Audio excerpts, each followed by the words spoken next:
So, how long were you in radio? And then I want to hear the story of transitioning to television, and we're Mhm. going to title it "Break a Leg, Kid."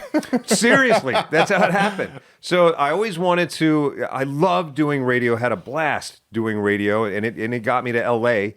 But I always wanted to do television. I never wanted to do TV news, and never wanted to be in that environment, which makes it tough because really the only thing you can do in television at that time is TV news. Mm. I mean, unless you're in LA or New York, breaking into the networks and the shows. But there was a guy that was creating a youth-oriented television show called Scratch Mm. out of San Francisco, where they used to do a show called PM Magazine.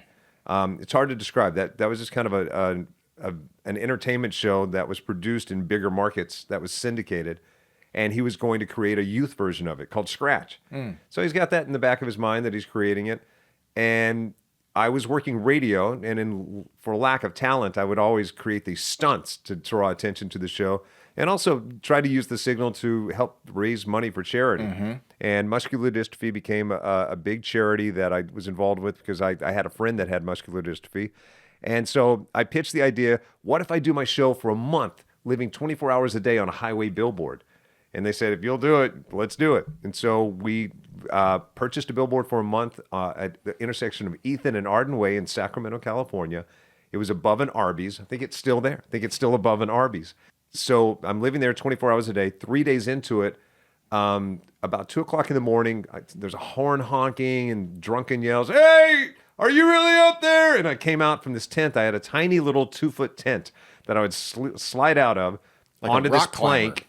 Kind of. And there was a 2 foot, yeah, exactly. It was like base camp, and there like a little 2 foot plank that extended from the billboard. And I would stand on that and lower a bucket. And they said, we want to make a donation. So I'd lower this bucket down, and I lowered it down, and these guys yanked on the bucket while I had the other end, and it flipped me off the billboard. I did a flip and landed on my feet, 30 feet below the concrete. I was wearing high top Jordans at the time. That may have helped me. But Wow. I broke my leg, broke 8 bones in 2 feet, had a concussion, broke a rib, cracked my shoulder. They felt bad, and a now defunct high school called Encina, its football team happened to be driving by. Not the whole team, but just some guys that were out for the night. Drove by and saw me and felt bad, and so they kind of did a team up the ladder to help drag me back up the ladder. So I said, you guys, I have to be up there. I'll get fired because I was supposed to be wearing a safety harness, and I'm sure I'll be in trouble. So they put me back on the billboard. The next day, our program director, promotions director, Mike Rogers, came by. He could tell something was wrong. I told him. So they were going to pull the plug. The American River Fire Department came over, which is now Sac Metro Fire, lifted me off the billboard, took me to the hospital, got me all put back together. And I said, Doc, is there any reason why I can't go finish this stunt out? And he said, no, just take your medication to ward off the pain. As long as you're safety harnessed in, I think you would be okay doing that. So they all agreed to it as long as that harness never came off.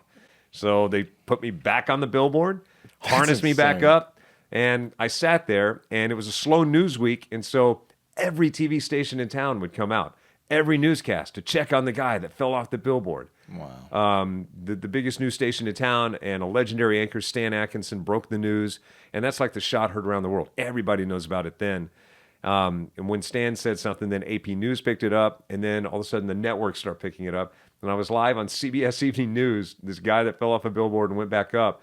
And Matt Chan, the creator of that show Scratch, saw it and called me the moment I got down off the billboard to complete the stunt and said, hey, have you ever thought about going into TV? Do you do anything on the radio that would translate?